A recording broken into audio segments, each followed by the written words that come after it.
populism denotes that the love for masses or concern for masses or the ordinary people. Well, in politics, it is a doctrine that presupposes that the common people are often exploited by a privileged few. Thomas Sparrow is a political correspondent with our partner station DWTV, and he joins us for a very quick chat about populism in Europe. Thomas, it's good to have you. Let's talk a bit about how populism seems to be sweeping across Europe and indeed globally, as election results have shown so far.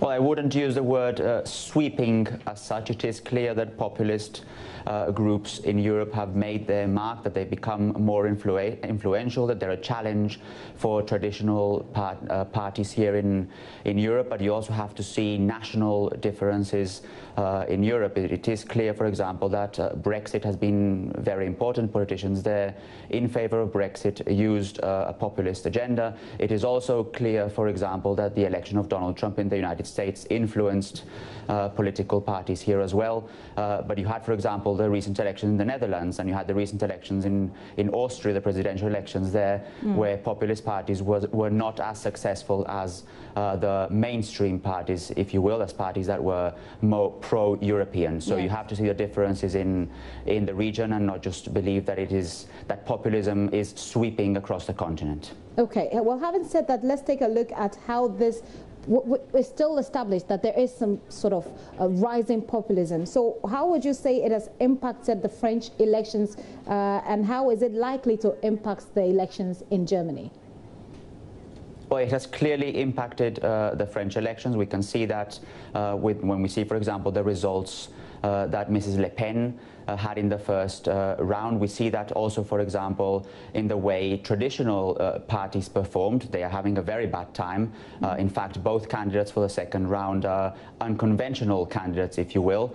So it is obviously clear that populism has left its mark in France, although it is also improbable, at least from what analysts say, that Mrs. Le Pen will actually win in the second round. It seems that Mr. Macron will actually win, and he's an unconventional politician, but still someone who is in favor of European politics and European Union. When you ask about Germany, we have the Alternative for Germany, the AfD, that's the anti-immigrant party. They are trying to get into the federal parliament for the very first time in the elections in September. It is probable that they will reach the 5% mark to get into the parliament, which for them would be a success, but it is clear that in the last few months they have also lost some support, in particular as Germans are not so worried about, for example, the refugee crisis or other issues that they benefited from in the past.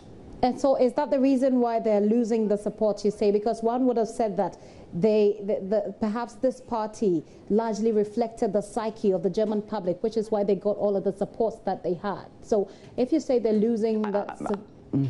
Yes, go ahead.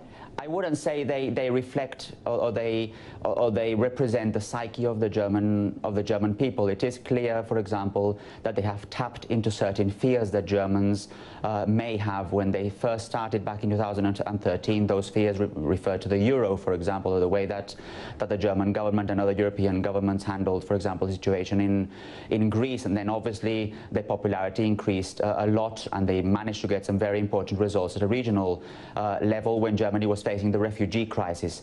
But as those topics have shifted, as the debate has also shifted, they have indeed faced some popularity problems, but it's not the only reason. They've also got internal problems and internal divisions. We saw that only a few days ago in their party congress in the city of Cologne. So those are reasons why we can explain that they have had certain problems. Their main goal, as I said, is to enter the federal parliament in the September 24 elections, and they're aiming actually at getting that 5% hurdle. Look at politics in Europe. Thomas Sparrow, like I said, is a political correspondent with our partner station DWTV.